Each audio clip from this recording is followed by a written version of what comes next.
From Sunshine Cathedral, one of our largest churches in many churches.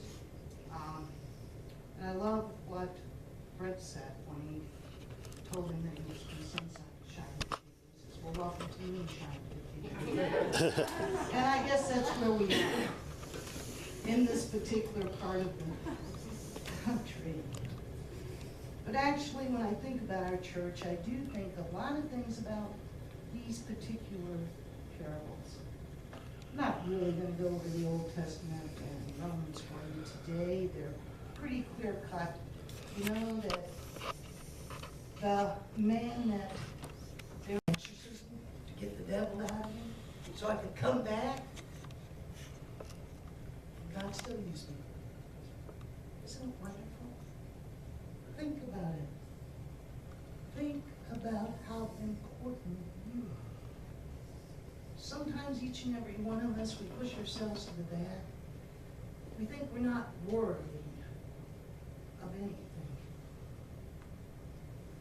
But you're a great treasure because God came down, took human form, and gave all that God had for you. Now what's He asked from you? He asked for you to be that yeast. You know, the one they talked about up in the beginning, that mustard seed that spread and grew to be the largest. The yeast that leavens bread and makes it enough to feed everyone.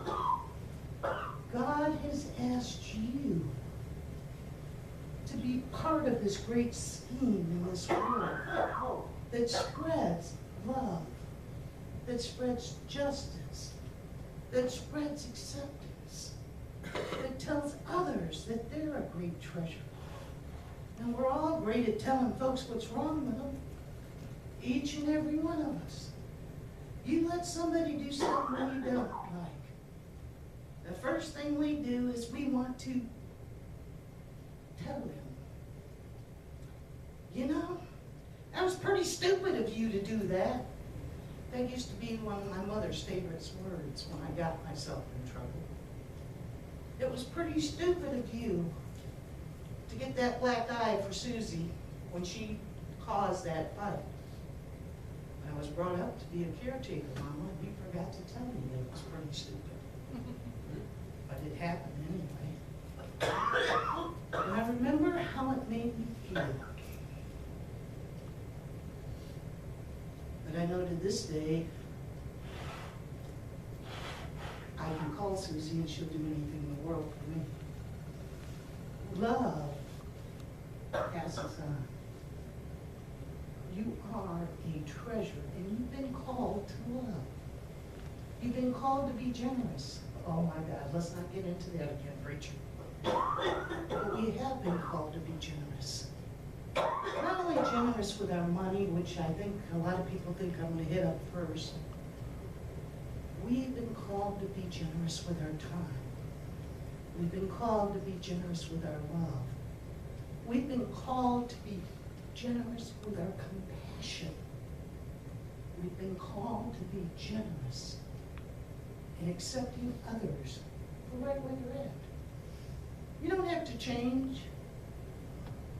All you have to do is let me love you. That's what we've been called for. We've been called to change the world. You know, we're one of those last treasures that have been found. You know, it says 40 years now, it's been 44. This church was founded 44 years ago. Metropolitan Community Churches. To spread love to those that are unloved. One of the things I do is I watch the ladies next door come into church to worship. Because it's one of my favorite things to do.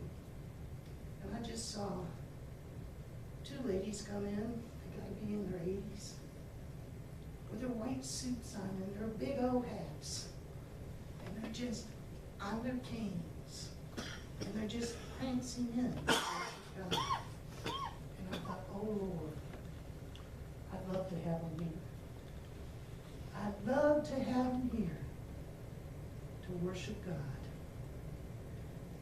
is the reason we exist. Come on in and worship God. Come on in and find that treasure that God has planted right here in each and every one. These scriptures aren't to condemn. These scriptures are to lift up.